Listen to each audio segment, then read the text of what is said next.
एक छोटे से गांव में सीमा नाम की बहू रहती थी। शादी के बाद जब वो ससुराल आई तो उसकी सास कमला देवी हर बात में टोकती रहती थी। कभी खाना कम नमक वाला होता, कभी घर ठीक से साफ नहीं लगता।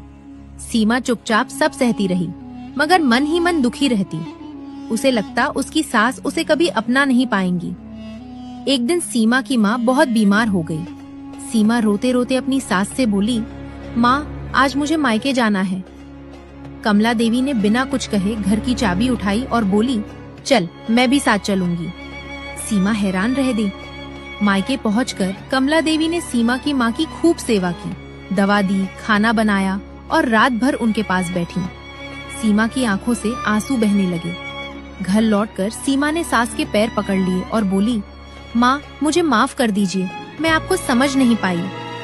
कमला देवी मुस्कुराई और बोली, बेटी, सास होना आसान है, मगर माँ बनना समय लेता है।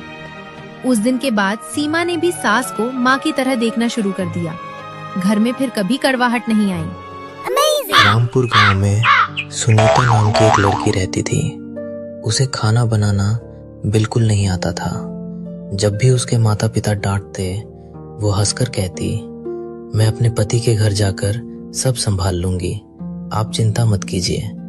कुछ समय बाद उसकी शादी हो गई। ससुराल में सास के कहने पर सुनीता ने खाना बनाना शुरू किया। उसका बनाया खाना बहुत खराब होता था, लेकिन सास प्यार से कहती, सीख जाओगी बेटा, कोई बात नहीं। एक दिन सुनीता ने बिरयानी बनाई और सास को खाने के लिए बुलाया। तभी अचानक दो चोर घर में घुस आए। वे सबको धमकाने लगे और चोरी करने लगे। अचानक उन्हें घर से अजीब सी खुशबू आई। जाने से पहले उन्होंने बिरयानी चखने का सोचा। जैसे ही बिरयानी खाई, दोनों चोरों का पेट जोर जोर से खराब हो गया। वे सारा सामान छोड़कर भाग गए। तब सास बोली, आज तो बहू की खराब बिरयानी ने हमारा घर बचा लिया। सुनीता बोली, मैं कुछ और बनाकर लाती हूँ। ये सुनते ही सास घबरा गई और बोली, नहीं नहीं, अब तुम खाना मत बनाओ, जब तक सीख ना जाओ मैं ही बना लूंगी।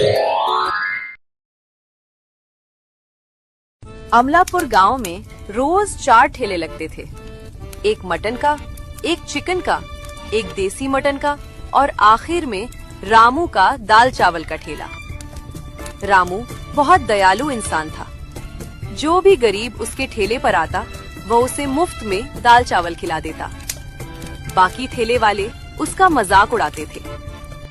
एक दिन रामू जंगल लकड़ी काटने गया। वहाँ उसने एक आदमी को छोटी बकरी काटते देखा। रामू ने पैसे देकर उस बकरी को बचा लिया और घर लाकर प्यार से पालने लगा। एक रात तेज बारिश में रामू ने बकरी को अंदर लाया। तभी बकरी बोलने लगी कि वह जादुई है। उसने कहा, मुझे काटकर मटन बनाओ, मैं फिर से जिंदा हो जाऊंगी। रामू ने मजबूरी में ऐसा किया और मटन का ठेला शुरू किया। उसका मटन कभी खत्म ही नहीं होता था। यह देखकर मटन बेचने वाला रमेश शक करने लगा। उसने रामू का पीछा किया और जादुई बकरी चुरा ली। लेकिन जब वो बकरी को काटने लगा तो उसकी मौत हो गई। बकरी वापस रामू के पास आ गई और सब कुछ उसे बताया। यह सुनकर रामू दुखी हो गया और बकरी को आजाद कर दिया। इसके बाद रामू ने अपनी कमाई से गरीबों के लिए दाल चावल का ढाबा